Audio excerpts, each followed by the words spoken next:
নারায়ণগঞ্জের নবীগঞ্জের কামাল উদ্দিন মোড়ে রাস্তায় কাউন্টার বসিয়ে সিটি কর্পোরেশনের ইজারা ও টোল আদায়ের নামে চাঁদাবাজি করা হচ্ছে বছরের পর বছর ধরে।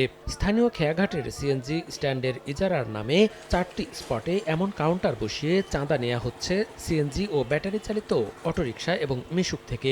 চালকদের অভিযোগ, প্রতি ট্রিপেই তাদের কাছ থেকে অর্থ আদায় করায় আয়ের একটি বড় অংশ চলে যায় চাঁদায়। এভাবে প্রতিদিন 50,000-এর বেশি টাকা হাতিয়ে নিচ্ছে ইজারাদার। সারাদিন দেখা গেলো 8 থেকে 10 বার আসে, 10 বার আইলে 100 টাকা যায় এই জায়গায় দৈনিক। কয়টা রোজগার করি? আগে সারাদিন 15 টাকা নিত, এখন প্রতিটি 10 টাকা করে আম করতে নেয়। খালি আসার সময় টাকা নেয়, আবার প্যাসেঞ্জারে আসার সময় টাকা নেয়। 30 টাকা খেপ লয়ে গেলে 20 টাকা দিয়ে লাইতে তো লাভ হইল কি? তবে ইজারাদারের দাবি, সিটি কর্পোরেশনের নির্দেশনা অনুযায়ী আদায় করা হচ্ছে অর্থ। আমার 3 মাস সময় আছে, 3 মাসের মধ্যে বলছে এরপর নতুন নিয়ম আবার চলবে।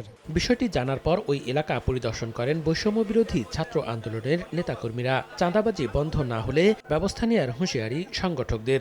অটো চালক, মিশুক চালক এবং সিএনজি চালক তাদের দিকে তাকিয়ে অন্তত এই যত্রতত্ত্ব ইজারাগুলো যাতে বন্ধ করে দেয়। অবশ্য তদন্ত করে চাঁদার বিষয়ে ব্যবস্থা নেওয়ার গতানুগতিক আশ্বাস সিটি কর্পোরেশন ও জেলা প্রশাসনের। সবার সঙ্গে বসে আর বিষয়টা কীভাবে সমাধান করা যায় সেটা আমরা দেখব, এবং আমরা বললেন যে প্রতিবার যাতায়াতের জন্য যেভাবে টাকাটা নেওয়া হচ্ছে সেটা না করে ডেইলি বেসিসে একটা নির্দিষ্ট অ্যামাউন্টের টাকাটা নির্ধারণ করে দেওয়া যায় কিনা। উপজেলা নির্বাহী কর্মকর্তা, তাকে দায়িত্ব দিয়েছি, তিনি কিন্তু ইজারাদারদের নিয়ে ওখানে বসছেন এবং এই বিষয়টি সেটেল করেছেন। এরপরেও যেহেতু অভিযোগ এসছে, বিষয়টা আমরা খতিয়ে দেখব। নবীগঞ্জ খেয়াঘাট থেকে মোগরাপাড়া চৌরাস্তা, মদনপুর ও মদনগঞ্জ রুটে দৈনিক 6 শতাধিক সিএনজি ও ব্যাটারি চালিত অটোরিকশা এবং মিশুক চলাচল করে।